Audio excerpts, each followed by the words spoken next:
Welcome to Game 8 Reviews. Video games are no strangers to riveting stories that bring bygone eras to life. Nor are homages to classic cinema anything new to this art form.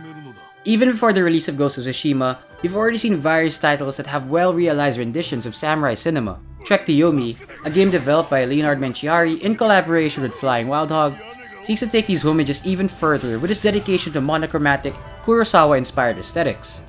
Released on May 5, 2022 for PC, Xbox, and PlayStation consoles, Trek to Yomi is a gorgeous side-scrolling hack-and-slash that follows the journey of Hiroki, a young samurai seeking vengeance on those behind the destruction of his village. The first thing anyone will notice is how well the visuals are presented to resemble a classic samurai film, which is a considerable factor to what makes Trek to Yomi unique. The attention to detail utilized to mimic this feel is instantly recognizable with its use of old reel transitions, lighting contrasts, and of course the black and white color schemes. Cinematography is also heightened by meticulous in-game camera work that features a beautiful focus on era-period scenery, as well as cutscene direction that looks like it was taken from Kurosawa's very own storyboards. These all become apparent especially in shots that allow one to gaze upon the moon, as well as backdrops of burning villages that bring out a tragic radiance. Players will have the option to enable an English voiceover, but we recommend choosing the default Japanese audio since it makes the experience true and authentic.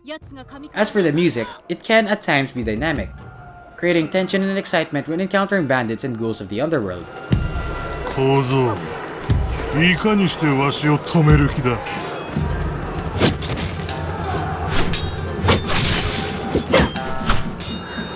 All these aspects work magnificently to continuously impress players with a cinematic-like production. However, it can be said that the game masks its flaws underneath the beautiful imagery rather than working on what could have been a promising combat system. Combat consists of the usual assortment of light and heavy attacks, as well as blocks, parries, and dodges for defensive maneuvers. And that's basically what you can mostly expect from Trek to Yomi's combat system. Things are generally simple and the overall flow isn't as compelling since enemies can be easily taken down by abusing stunts and combos. The simplicity is slightly alleviated with the presence of the occasional environmental trap that players can use on unaware foes. You'll also learn new sword techniques and obtain weapons after defeating special opponents. This may give the impression that there is a gradual depth to the combat system, but because Hiroki's entire moveset and stat upgrades will be available in just a few hours of playtime, players will be left with an underwhelming sense of progression. Shrines are carefully placed save points which can also restore the player's health. However, these checkpoints are only consumed once in a single playthrough. Boss fights are often present at the end of each chapter, and require different combos and tactics to emerge victorious. It's a shame, however, that the stark contrast in difficulty and depth will leave players wanting more out of the encounters against the average grunt. Trek to Yomi portrays the life of Hiroki as he grows from an inexperienced trainee to the stoic head of the village. Like a lot of the stories that the game draws inspiration from, it comes as no surprise that love, duty, and the lust for killing one's adversaries are prevalent themes of this narrative. While the combat system definitely has considerable flaws, Trek to Yomi is more than just about cutting down bandits in the name of vengeance. What really stands out is how well the narrative handles Hiroki's growth as a samurai, and more importantly as a person in dire predicament. The story also contains multiple paths that players can choose, which is a nice touch even though the formulaic storytelling makes things predictable at times. The exploration of villages and the underworld plays an essential part in Trek to Yomi's world building. You spend most of your time scrolling through each location, occasionally finding secret areas and optional routes along the way. Players can also discover artifacts that add a little more depth to the game's lore, as well as health and stamina upgrades.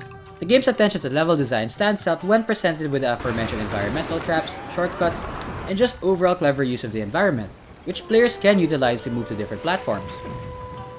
NPCs are also present to direct players to locations where they can gain additional upgrades for their character. The game is merely 5 to 6 hours long, and once completed for the first time, it'll unlock a sudden death type of difficulty where most enemies in your character can be defeated in a single hit. The story can be revisited for players interested in choosing a different path and ending. Players will have to start from scratch since the game does not feature New Game Plus. It can be seen, however, that the simplistic gameplay may be more of a homage to its predecessors rather than being a game changer for side-scrollers. Still, it doesn't take away from the fact that Trek to Yomi is an enjoyable visual experience and at least has some replayability value despite the lack of innovation in its gameplay. Game 8 Information Station rates Trek to Yomi with a score of 7 out of 10. The game's thematic visual presentation is outstanding and rightly deserves praise.